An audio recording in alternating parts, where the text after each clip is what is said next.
So ladies and gentlemen, or should I say speedsters or crisis adventurers, I don't even know, but in today's video I'm going over quite a bit, most importantly some recent crisis news that literally broke today to do with the Brandon Routh Superman, which is in fact our first look at him. And also towards the end of this video, after the crisis information, because there's quite a bit to talk about to be honest, I'm going to go over and glisten over that new Flash trailer we got. I didn't want to do a separate video for it because with what that trailer showed, I just feel like I can get through it all in a couple of minutes. I'm kind of looking forward to, and I hope they do release a more extended trailer, kind of like Arrow released the other day. But also guys, check out my Titans review, episode 4, Aqualad of season 2, because trust me, if you're not watching Titans this season, you watched last season and you thought, okay, it was alright, but maybe you dipped off of it for one reason or another, this season is like a soft reboot. It is completely different, it is honestly just great. Comic book, you know, ripped out the pages. Aqualad got introduced this episode. It was honestly the best episode so far.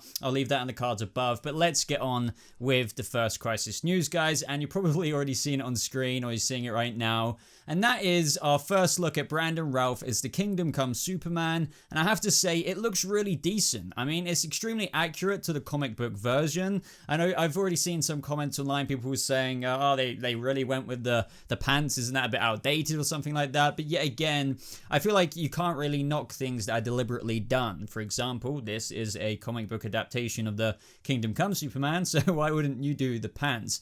I think maybe some people's gripes there are like, maybe they could still do it comic book accurate, but maybe it's the kind of material the CW uses they don't like. I mean, I personally am fine with it, but you could argue you could still do a comic book accurate Kingdom Come Superman and have more of a glistening material or something like that. But, you know, either way, it looks awesome. And another interesting thing, guys, is that we know that Ray Palmer will still be in the crossover. So Brandon Routh is playing Superman, like Kingdom Come Superman, aka Clark Kent, obviously, but he's also playing Ray Palmer. So in the Crisis on Infinite Earths crossover, he very well could be passing down the mantle to a certain other character who we need to talk about, because yes, there's even more news, and even more news beyond this news. And you've probably guessed it, or maybe you haven't actually heard of it yet, but that is that Ryan Choi has been cast for Crisis on Infinite Earths. Now, if you guys didn't already know, Ryan Choi is the Atom, or like, you know, a Atom in the comic books, who usually takes up the mantle of the Atom. So that's why I kind of linked it in with,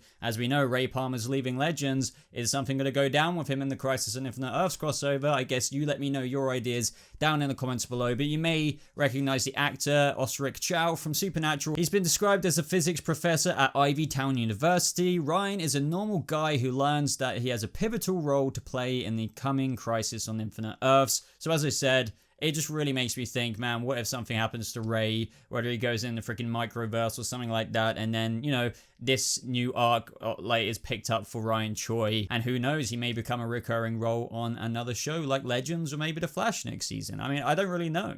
Who knows? And yes, guys, there's even more, as if there's going to be so much more to talk about, to be honest, now that Crisis on Infinite Earths is in production. And that is that, you know, more characters from previous DC show iterations, such as Birds of Prey, are returning. Well, not all of them, at least not yet, and that's because as of right now we know the Huntress from the Birds of Prey TV show is coming back. Now personally, I'll be the first to admit, like, I haven't watched that show. I've heard interesting things, but I don't know, who knows, maybe one day I'll watch it, but like I don't feel like watching it. Do I have to watch it? But either way, if you're a fan of that show, Huntress is coming back. Crisis on Infinite Earths is really, you know, pulling out all the stops when it comes to this crossover. So expect a lot more things like this. I mean, already this is on top of Kevin Conroy and all of the other freaking, you know, surprises that they pulled out the bag, which, you know, I'm just forgetting off the top of my brain right now. Top of my head. But other than that, the last thing that I've already mentioned in a video the other day at the end of my Flash video is that we got our first look at Lois Lane and Clark Kent from Smallville coming in Crisis on Infinite Earths. It's just such a weird, nostalgic experience, even seeing that pop up on my newsfeed the other day. It's just so weird to see Tom Welling come back. Like, as I said, he probably got a really sweet offer. Now, as I pointed out towards the beginning of this video, maybe you just came to this video for this part of it, that we did get a new Flash trailer, although it's not mega extended, and I feel like there's only a few things to point out here. For example, we do see that Barry, as teased in the prior teaser trailer from the CW, goes to Jay Garrick and puts on the helmet, and in so doing has a vision of Crisis on Infinite Earths. Now, we do know that this is basically Joan Garrick, who naturally, as Jay Garrick, looking like Barry's father, Jay Garrick's wife would probably look like Barry's mother. So it makes sense there, but I'm sure Barry's got a spoon out, so to speak. But as for when Barry's vision of Crisis on Infinite Earths is happening, I mean, it could be episode 1, as we do know that the Monitor tells Barry that he's going to die in Crisis in the premiere episode, but then again, it could be episode 2. I guess it just depends if that scene with the Monitor is either at the beginning of the episode, which maybe makes it believable that he would go see Jay Garrick on Earth 3 towards, the end.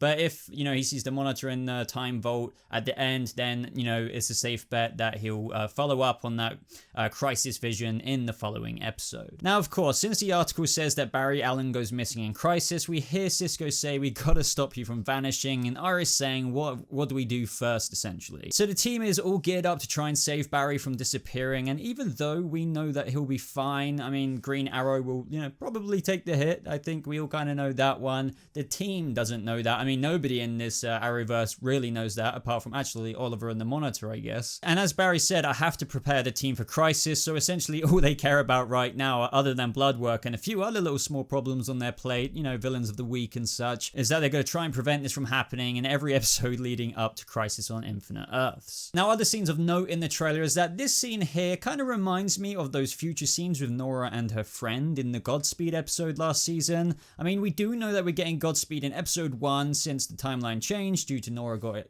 being erased from existence. I can't speak. At the same time, I'm not saying this is Barry going to the future, but I saw somebody point this out, and it made me think at the same time that these scenes do remind me of those future scenes, with Nora and her friend when they were being threatened by Godspeed and he was going around stealing stuff. Now here, guys, we get a very good look at the new Harrison Wells, who comes in on the grapple hook and immediately grabs Cisco. I can't wait personally for this new dynamic between a Wells and a Cisco. Well, our Cisco, who's always the same Cisco, but a new Wells. I don't know. I get how some people were saying maybe it's been overplayed now, but to me, it's one of the remaining highlights of the show, and I can't wait to see this new Indiana Jones Harrison Wells. Apparently, that's what he's kind of like, a little bit of a rogue, a little bit of a adventurer, if you will, and just their relationship explored, and how he's even going to factor in to this season and maybe even Crisis on Infinite Earths. Right here, we get a peek at a character I can't really make out, so let me know who you think this could be,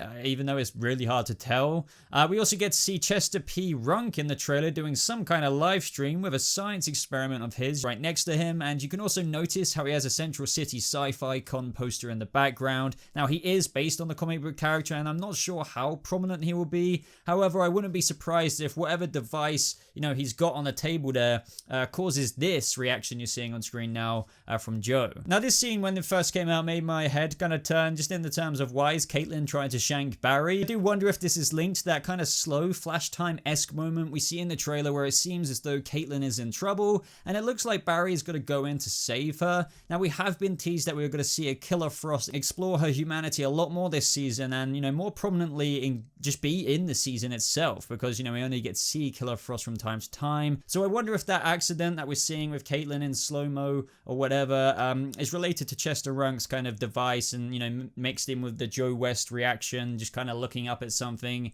maybe his device going full ham on whatever's going on in the episode. But I think that is the gist of everything in the trailer. I mean, there's a few other obscure things that I can't really comment on because I don't really know what they're doing with it. I mean, we see that person walking down the street, very blurry, but you can't really make out who it is. It just could be one of our already existing characters, and it's just a bit of a cinematic shot. But then again, could be something that we don't really even know about yet. But that is everything I wanted to speak about in today's video, guys. Obviously, what I'm going to ask you. I want to know your thoughts down in the comments below about the Brandon Routh Superman reveal. What do you think of that suit? As I said, I think it looks really sweet. That symbol looks really nice. But then again, you may feel differently. Even though it's comic book accurate, it could have been done a bit differently. But hey, this is the CW. They will tend to use the same stylistic approach to multiple costumes. Of course, I would love to hear your thoughts on Ryan Choi taking up the mantle of the Atom and all of the other castings for Crisis on Infinite Earths, as well as that first look at Lois and Clark that came out the other day.